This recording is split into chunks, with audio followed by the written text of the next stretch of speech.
Cergy-Vie, l'actu se partage. Direct Val d'Oise, L'interview. toujours en direct sur cergyvie.fr et rediffusé sur la radio RGB. Vous suivez l'émission Direct Val d'Oise, un rendez-vous proposé par Cergy-Vie, site internet d'actualité locale, et par votre radio RGB. Et nous sommes toujours en compagnie de Christophe Poupard, le directeur de l'A7 Val d'Oise Technopole. Pour cette deuxième partie d'émission, nous allons nous intéresser à l'A7. Christophe Poupard, pouvez-vous nous présenter rapidement le rôle de votre structure ? Bonjour, donc notre rôle en fin de compte est relativement simple, c'est d'accompagner des entrepreneurs qui créent leur entreprise et des entrepreneurs qui souhaitent la développer, notamment dans le secteur de l'innovation, avec dorénavant aussi une troisième branche qui est de sensibiliser les étudiants, notamment dans l'enseignement supérieur, à toute la thématique sur l'entrepreneuriat, la création d'entreprise. Alors combien de salariés travaillent avec vous ? Alors aujourd'hui nous avons eu un gros développement, puisqu'aujourd'hui nous sommes 18 salariés, donc nous sommes aussi un acteur de l'emploi, puisque nous créons de l'emploi. Nous étions encore 8-9 il y a 4-5 ans, donc là on est passé à un stade supérieur, nous sommes 18 aujourd'hui. La crise ne pose pas de problème finalement. Écoutez, moi, c'est ce que je dis toujours à mes entreprises, la crise doit être un moyen de rebondir, doit être un moyen de s'interroger, de s'interpeller sur soi-même et sur son modèle de développement. Donc en l'occurrence pour nous, c'est vrai que ça nous impacte, mais en même temps c'est un moyen aussi de revenir sur nos positions, nos certitudes, et donc de nous redéployer sur d'autres sujets. C'est quel budget à peu près l'A7 à gérer ? Et comment est alloué ce budget ? Le budget c'est d'1,4 million en version 2012. Donc avec un effectif légèrement inférieur, 16 personnes, et avec une allocation budgétaire, une subvention, je dirais, de fonctionnement qui provient du Conseil général, à hauteur de 20% à peu près. Le reste provient en grande partie, donc nous gérons des pépinières d'entreprise, donc les entreprises participent à l'hébergement, donc au coût de location, ce qui représente pour nous un budget d'environ 50% de nos ressources, et le reste on fonctionne par un soutien de l'agglomération de Cergy-Pontoise, et puis des marchés, des appels d'offres et des marchés que nous remportons, enfin sur lesquels nous positionnons et que nous remportons. Et concrètement, alors comment est-ce que vous aidez les porteurs de projets ? Comment est-ce qu'on rentre dans une pépinière ? C'est ouvert à tous, c'est facile ? Il faut avoir un business plan déjà bien élaboré ? Il faut être à quel stade pour pouvoir rentrer ? Alors en fin de compte, aujourd'hui, ce que nous avons fait, c'est que nous avons ouvert complètement, comme je dis souvent, les portes et les fenêtres, et on offre un concept de parcours résidentiel pour les entrepreneurs. C'est-à-dire qu'on travaille très très en amont. Dès lors que vous avez une idée, en fin de compte, qui doit être un petit peu maturée, on est en capacité de commencer à travailler ensemble, et on va poursuivre ce cheminement, en fin de compte, pendant 5, 6, 7 ans, sur un même lieu résidentiel, donc ça c'est important, ce qui permet d'avoir une unité d'accompagnement. Donc si on parle juste du focus pépinière, donc je rappelle juste, pépinière, il faut être créé, donc l'entreprise créée, il faut avoir moins de 2 ans quand on rentre et moins de 5 ans quand on sort, ça c'est les canons à peu près. Maintenant, si vous n'avez pas encore créé, si vous avez juste au stade de l'idée, là il y a la partie incubateur. Si vous avez vraiment l'ébauche d'une idée, vous avez le coworking. Donc c'est un espace ouvert en fin de compte sur lequel vous allez venir travailler régulièrement, librement, notamment sur la pépinière de Neuvitech 95, donc à Neuville-sur-Oise. Et puis il y a encore le stade d'avant qui va être la partie plus entrepreneuriat étudiant, où vous êtes étudiant, vous avez dans le cadre de votre cursus pédagogique l'obligation de travailler sur un projet d'entreprise, et bien on va travailler avec vous sur ce projet d'entreprise. Donc vous voyez, on a tous les stades en fin de compte. Et une fois que vous êtes rentré, on adapte un processus d'accompagnement, et je rappelle juste que ce processus d'accompagnement fait l'objet d'une certification métier, donc on est certifié AFNOR, on a eu notre audit de renouvellement il y a 15 jours d'ailleurs, qui s'est plutôt bien passé, qui nous donne en fin de compte les règles à suivre, enfin les obligations en termes de suivi et d'accompagnement. Alors parlons peut-être un peu dans l'ordre, commençons peut-être par les étudiants, les plus jeunes qui sont encore à l'école, qui ont des projets sur le Val d'Oise. Ça représente combien de personnes à peu près ? Alors nous aujourd'hui, on a mis en place ce qu'on appelle un pôle entrepreneuriat étudiant, un P2E, on va faire plus court, qui regroupe tous les établissements d'enseignement supérieur, écoles, universités, écoles privées, écoles publiques, ingénieurs, commerce, donc ça tout le monde. On s'est tous réunis ensemble, on a tous décidé de travailler ensemble sur l'entrepreneuriat étudiant, tout en conservant les spécificités de chaque établissement et les processus de chaque établissement. Et à partir de là, on a souhaité mettre de la coordination entre ce que fait l'ESSEC, ce que fait le BI, ce que fait l'université, etc. Mettre du lien pour permettre aux étudiants aussi de travailler ensemble, parce que la pluridisciplinarité, c'est important. Et donc, on a des manifestations régulièrement de sensibilisation dans ces écoles, de notre propre chef. Et donc, l'année dernière, on a dû mobiliser à peu près 800 étudiants sur l'année de nos propres initiatives, je dirais, sachant que les écoles ou les établissements supérieurs le font aussi de leur côté. Vous mobilisez pour les étudiants, mais comment vous savez que leur projet va aller jusqu'au bout et qu'il ne va pas s'arrêter à la fin de leurs études ? Écoutez, on a embauché Madame Irma, donc à partir de là, on devrait y arriver. Non, l'idée, le principe, c'est quoi ? C'est d'abord sensibiliser et les éveiller au concept d'entrepreneuriat, puisqu'aujourd'hui, il faut qu'ils aient bien en tête que créer une entreprise, c'est une voie de sortie, mais pas que, puisque quand vous vous retrouvez dans un grand groupe industriel ou un grand groupe de services, vous êtes ingénieur, vous allez vous retrouver à la tête d'une équipe. Donc c'est ce qu'on appelle aussi de l'intrapreneuriat. Vous êtes entrepreneur au sein d'une entreprise. Donc vous gérez votre budget, vous gérez votre effectif, vous gérez vos clients, vous gérez votre service. Voilà. Vous gérez une sorte de petite PME en interne. Donc c'est aussi ça l'objectif, c'est de leur donner en fin de compte les bases de ce concept d'entrepreneuriat au sens très très large. Vous voulez faire une association, vous voulez faire... voilà. Donc on est là pour leur donner cette information, ce goût en fin de compte, cette sensibilité.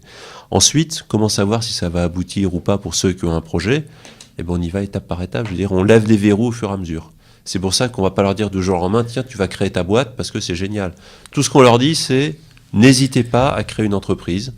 Si vous avez envie de le faire, faites-le maintenant parce qu'après vous allez le regretter toute votre vie. Vous n'êtes pas marié, en général, vous n'avez pas d'enfants, en général. Vous n'avez pas beaucoup d'argent, souvent. Vous n'avez pas de maison. Enfin, globalement, vous risquez pas grand-chose, sauf à vous éclater. Et vous avez organisé un challenge Easy Entrepreneur, justement, pour les motiver un peu plus ? Exactement. Alors ça, c'est l'aboutissement, en fin de compte, d'un processus. Et on a voulu faire quelque chose d'un peu original. Enfin, c'est un peu la marque de fabrique, maintenant, de l'A7. C'est faire des choses un petit peu décalées. On veut se faire plaisir. Si nous, on arrive à se faire plaisir, c'est aussi faire plaisir à ceux pour qui on le fait. Et faire des choses un petit peu qui sortent des sentiers battus. Et donc on a voulu monter sur le modèle de la Nouvelle Star, donc ces émissions de télé-réalité type Radio Crochet, etc. On a monté un programme qui s'appelle The Entrepreneur, c'était un peu le bêta-test cette année, donc on l'a fait un peu discrètement dans notre coin, mais ça a rencontré un grand succès, enfin en étant tout à fait objectif bien entendu. Donc voilà, on avait sélectionné 20 projets en finale, qu'on est allé chercher à peu près partout, principalement sur le Val d'Oise, mais là aussi en région, il y en a quelques-uns qui étaient hors région. Vous avez sélectionné comment ? Sur la motivation.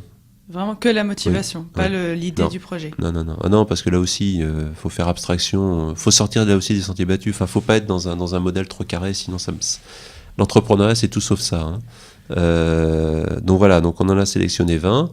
Il y a eu un jury, 5 personnes, dont la présidente de l'Agence pour la création d'entreprise, un chef d'entreprise, un jeune qui a fait le tour du monde en voiture électrique avec Google, dont on parle assez fréquemment, voilà.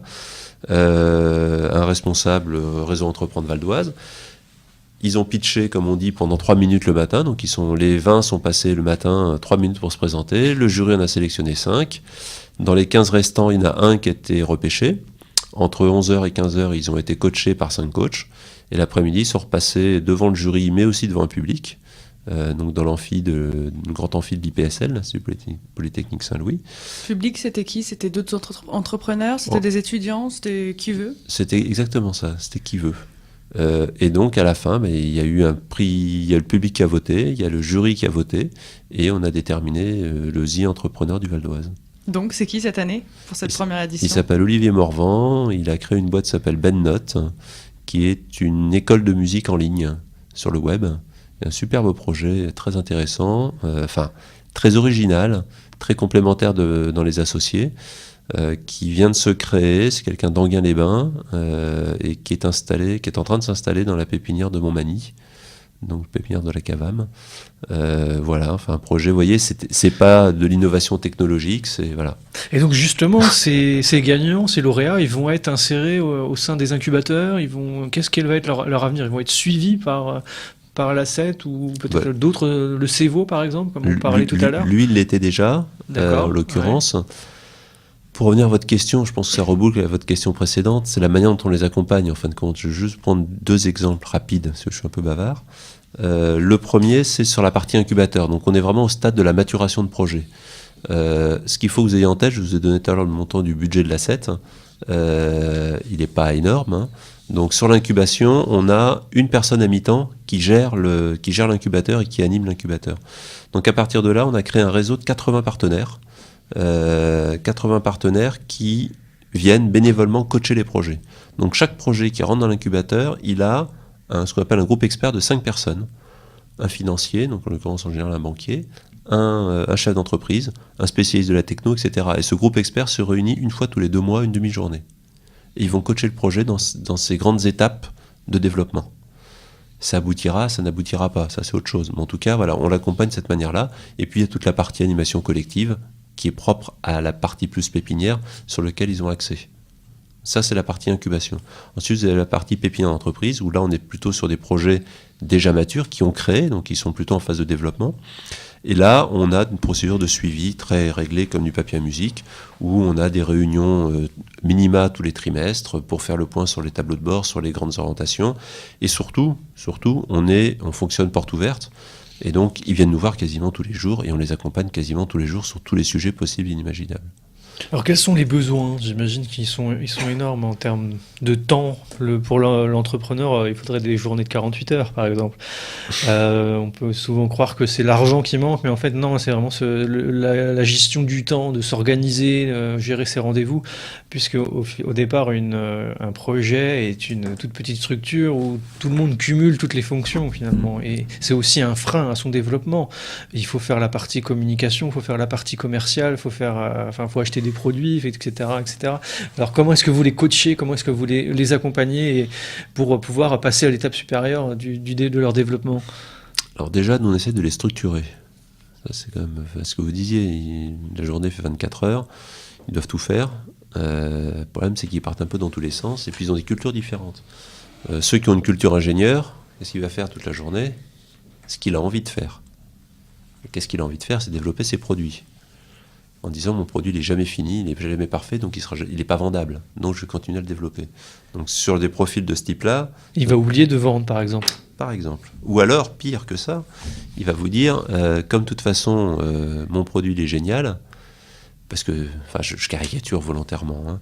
Mon produit est génial parce que c'est moi qui l'ai créé et que, il va se vendre tout seul. Non, mais je caricature un petit peu, mais bon, c'est le fruit d'un certain nombre d'années d'expérience.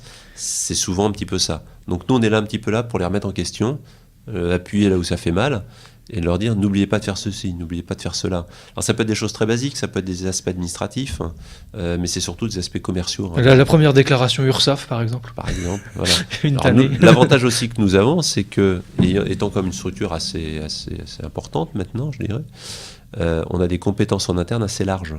On a une comptable, on a une directrice administrative, donc on a autant de ressources qui sont mobilisables pour les entreprises. Donc ça devient collaboratif, si je comprends bien. Exactement. C'est-à-dire, tout le personnel de l'Asset n'a qu'une seule ambition. C'est-à-dire nos grandes lignes, nos grands principes, c'est mettre sur le marché des entreprises pérennes. Voilà. Et donc tout le monde s'y met en fonction de ses compétences. De la secrétaire jusqu'au directeur. Et là, sur ces dernières années, combien d'entreprises pérennes vous avez réussi à mettre sur le marché qui vivent bien, justement, aujourd'hui, malgré la crise ? Alors, premier point, par rapport à la crise économique, on a des entreprises qui réagissent plutôt bien.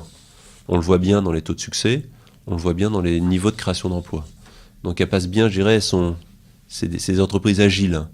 C'est exactement ce que je disais tout à l'heure. C'est dans la crise où il faut savoir faire preuve d'une grande agilité, d'une grande réactivité.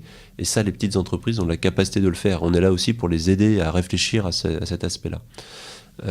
Donc pour répondre à votre question, sur les taux de succès, non pas de survie, toujours, taux de succès, nous on a une méthode de calcul qui est relativement simple. Je le précise parce que ce n'est pas toujours le cas. Quand on parle d'un taux de succès à 3 ans, on fonctionne par promotion, comme dans les écoles. C'est-à-dire qu'on prend les entreprises qui ont été créées il y a 3 ans et on regarde où elles sont rendues 3 ans après. Et pareil à 5 ans.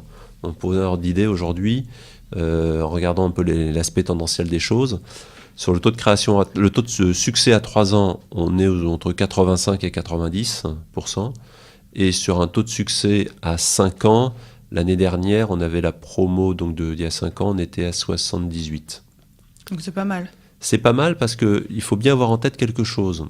on est un outil de développement économique au service du territoire, au service des collectivités locales, dont principalement le Conseil général, dont on est une émanation indirecte, puisqu'on a été créé par le Conseil général en 85 et qu'on a un organisme associé du Conseil général. Donc on a une double mission dans les profils de projets que l'on recrute, si je puis dire, que l'on sélectionne. D'une part, on prend des projets à potentiel, indéniablement. Et est-ce que des projets aussi qui peuvent collaborer entre eux, qui peuvent... Ça, tous. Ils bossent tous ensemble. Ils bossent tous ensemble. Tous. Donc c'est un réseau en fait qui se crée. Oui, ça c'est la deuxième culture de chez nous, c'est la synergie entre les entreprises. Primordial. C'est très très important. Ça vous avez raison, c'est primordial. Et le deuxième profil d'entreprise, enfin l'autre profil d'entreprise sur lequel il faut aussi s'attarder parce qu'elles sont très intéressantes, c'est des entreprises plus fragiles, portées par un public plus fragile, qui ont besoin de nous pour aller plus vite, pour sécuriser leur parcours entrepreneurial, sécuriser leur développement, et qui n'auraient pas pu créer, je dirais, ou alors créer avec beaucoup plus de risques si ce n'était pas passé par chez nous. Il y a les deux profils, je ne vais pas dire qu'il y a un côté vraiment entrepreneur, un côté plus social, parce que c'est vraiment caricatural là aussi, mais tous ces projets, en fin de compte, qui sont plus compliqués à monter, où il y a moins d'apports financiers, etc., c'est très important qu'on puisse les accueillir aussi chez nous, à plusieurs raisons. Un, c'est notre boulot. Deux, c'est des projets sur lesquels il faut s'intéresser. Et trois, avoir ce mixage. Moi, je suis un grand partisan de la mixité, en fin de compte, et je pense qu'avoir cette mixité entre des projets à potentiel et des projets à plus petite envergure, en fin de compte, c'est très intéressant, notamment, autant pour ceux qui sont, je dirais, au-dessus, parce que ça leur apprend aussi l'humilité et puis à voir un petit peu ce qu'il y a en dessous, et très intéressant pour ceux qui sont en dessous, sachant qu'il n'y a pas de terme péjoratif dans mes propos, des projets à moins grande ambition. C'est très intéressant pour eux d'être en proximité avec des entreprises à plus fort potentiel parce que ça va les pousser. Juste un exemple, moi, il y a 3 ans, on a eu une entreprise qui était dans la santé. Ils ont levé en 2 fois 10 millions d'euros. Bon, ils étaient chez nous. Ils ont déjà ouvert un bureau aux États-Unis, ils sont une quinzaine, enfin, tout va bien. On l'a revu justement dans une manifestation il y a 2 jours. Ce projet-là, on est allé le chercher. Parce qu'il n'était pas dans le Val d'Oise. Alors, il ne comptait pas s'installer dans le Val d'Oise. Donc on est allé le chercher, on l'a trouvé et on lui a bien vendu le territoire et l'environnement. Aujourd'hui, il est leader mondial dans ce qu'il fait. Il est installé à Rani. Bon. Quand on lui demande de venir un peu prêcher la bonne parole sur l'entrepreneuriat, il vient et ça sert d'exemple. Et le concept d'exemplarité pour tout type d'entrepreneur, c'est stratégique. Voilà. Alors, est-ce que vous pourriez nous dresser un petit peu le prototype, c'est un peu compliqué comme question, je dois bien l'avouer, le prototype du porteur de projet en Val d'Oise, je m'explique, est-ce que c'est plutôt orienté Internet, est-ce que c'est plutôt orienté pharmaceutique à une époque, j'imagine qu'il y avait beaucoup d'entrepreneurs qui se lançaient dans la création de sites Internet, notamment. Aujourd'hui, c'est peut-être un marché qui est très occupé. Quels sont les principaux terrains d'innovation, finalement, que vous êtes amené à rencontrer au quotidien? Le CEVO vous dirait que déjà que c'est très compliqué d'avoir une cartographie, un profil type des entreprises du Val d'Oise. Alors vous imaginez les entrepreneurs. Non, là honnêtement, L'Internet est très présent dans... c'est pas que l'Internet soit très présent ou pas, c'est que l'Internet aujourd'hui est omniprésent sur tout. Je veux dire, Internet, c'est plus un secteur d'activité. Enfin, c'est un usage. Oui, c'est un usage. Des entreprises qui se lancent uniquement, des pure players par exemple qu'on appelle, ces entreprises qui se lancent uniquement sur Internet. Vous évoquiez tout à l'heure le projet du gagnant, là, The Entrepreneur, qui est une école de musique en ligne. C'est exactement ça. C'est donc un pure player. Est-ce qu'il y en a beaucoup comme ce jeune homme qui lance ça? Donc sur la tranche d'âge 20 ans, 20-30 ans, oui, on en a beaucoup. C'est indéniable. Maintenant, le problème, c'est que là-dedans, vous avez aussi beaucoup de pertes en ligne. Parce qu'il y a beaucoup de choses qui sont déjà faites. Donc on le voit bien aujourd'hui de toute façon même sur les gros opérateurs du web aujourd'hui, il en reste 1 ou 2 au final. Regardez sur tout ce qui est vidéo en ligne, enfin il y a un phénomène de concentration. Alors il y a des niches bien entendu, mais si on veut vraiment réfléchir 2 secondes avec qu'est-ce qui va devenir une vraie entreprise, enfin quelque chose de solide, c'est très compliqué aujourd'hui. Moi, je pense à une entreprise qu'on a accompagnée il y a quelques années qui était sur des applications web mobiles. il arrête parce que ça devient trop compliqué. Parce qu'il y a beaucoup de monde. Donc c'est très compliqué de se faire une place. Alors il y en a quelques-uns qui surnagent là-dedans. Je pense une entreprise qui sort de l'Esti, par exemple, qui est un peu connue sur la place, qui s'appelle Pixel Cookers, par exemple, avec qui on travaille, qui est installée chez nous. Voilà, qu'on a accompagné depuis le début, qui sort. C'est un pur produit entrepreneuriat étudiant du territoire. Aujourd'hui, ils sont 18, ils ont réussi à bien se diversifier, ils ont créé un produit. Très important d'avoir systématiquement un produit et pas qu'un service. Parce que si vous êtes juste un service en disant, voilà, moi je fais des applications par exemple sur les smartphones. Rien d'innovant là-dedans. On va vous dire si, j'utilise telle technologie, mais il y a un monde dingue. Il y a un monde fou là-dessus. Donc c'est très compliqué. Par contre, si vous avez un produit particulier autour du web, je prends le cas donc de cette entreprise, ils ont développé une interface, un produit sur les espaces numériques de travail, sur un secteur particulier que sont les écoles primaires. Bon. Ça passe très bien.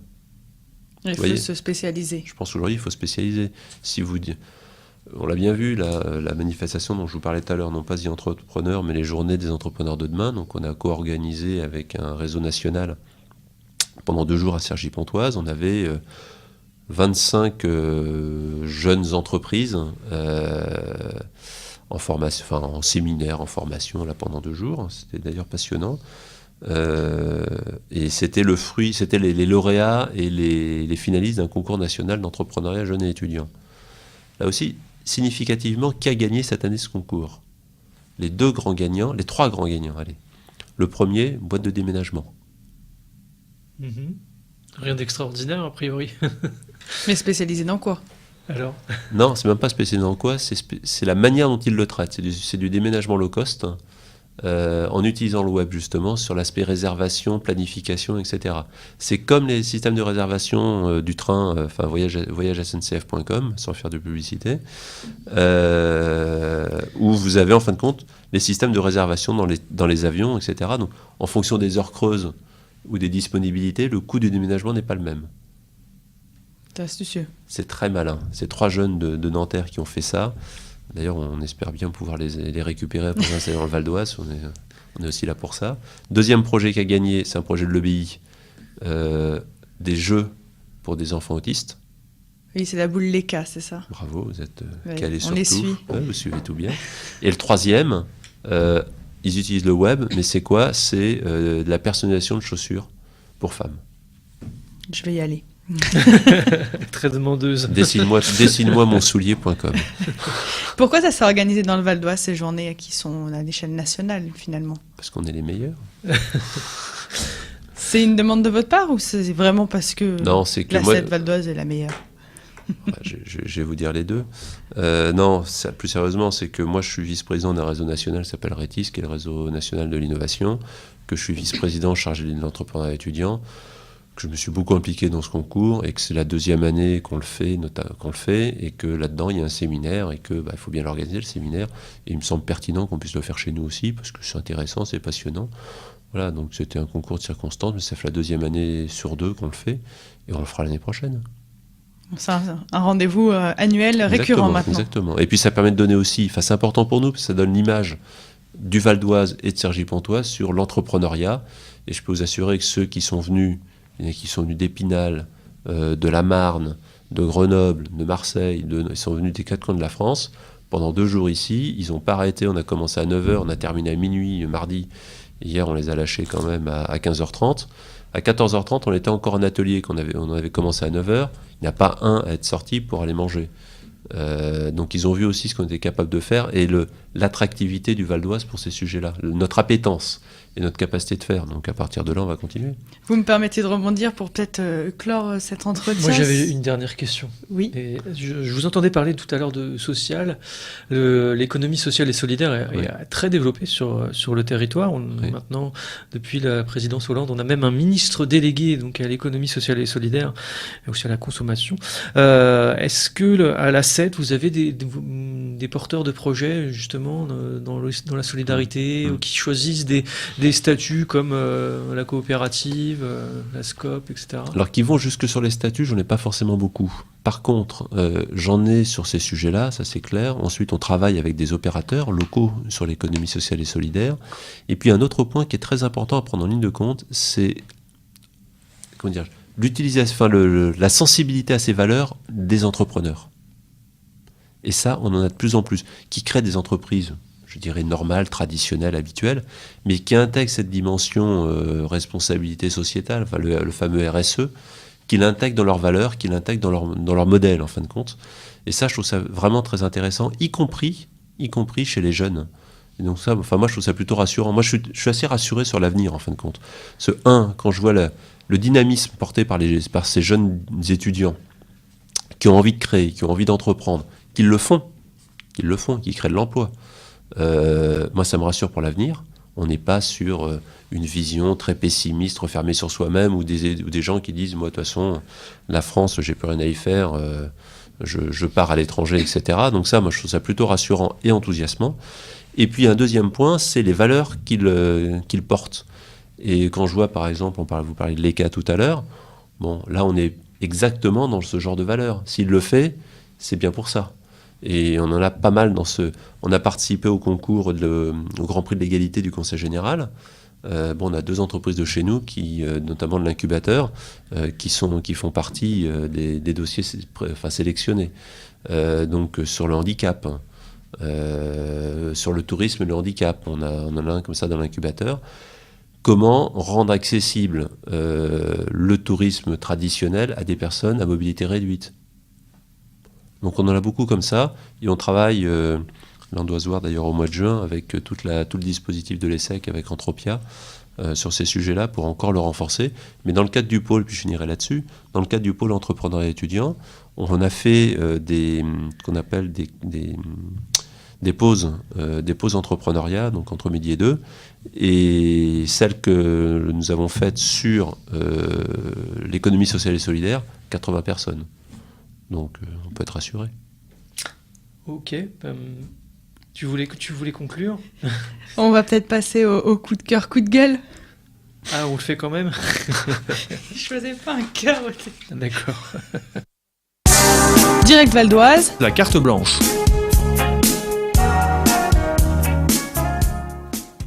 Alors, cette dernière partie est consacrée à une carte blanche qui est pour les coups de cœur ou coups de gueule en matière d'emploi. Quel est le vôtre ? Écoutez, je vais peut-être rebondir sur ce que je disais tout à l'heure. Je ne vais pas faire le coup de gueule parce qu'il n'y a pas de raison d'en avoir. Enfin, il y a toujours des raisons un petit peu de taper du poing sur la table, mais quand je vois le dynamisme de ces jeunes, justement, sur la thématique entrepreneuriale, moi, c'est plutôt ça, moi, qui me donne envie de continuer, qui nous rassure. Quand on a fait cette remise de prix de ce concours national, MoveJ Innovons Ensemble, c'est l'appellation officielle, il y a eu une soirée de remise de prix qui s'est tenue à Bobino le 14 juin. Bobino, théâtre parisien, très bien, 14e. 950 personnes dans la salle. Pourquoi ? Pour venir écouter et voir des jeunes qui ont créé, de moins de 26 ans, qui créent ou qui vont créer leur boîte, les encourager, les féliciter. Il y avait une ambiance, vous imaginez. Moi, j'ai eu la chance d'être sur scène pendant toute la soirée en tant qu'organisateur. Donc, on voyait ce qui se passait dans la salle.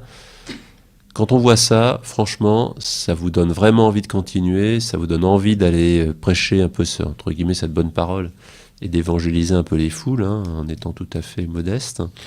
Mais je trouve qu'on a une richesse dans la jeunesse aujourd'hui qui est importante et qu'il faut soutenir, qu'il faut mobiliser sur ces thématiques, en plus qui sont porteuses de valeurs plus qu'avant. Enfin, plus que, pas très vieux, plus qu'à notre époque, notamment.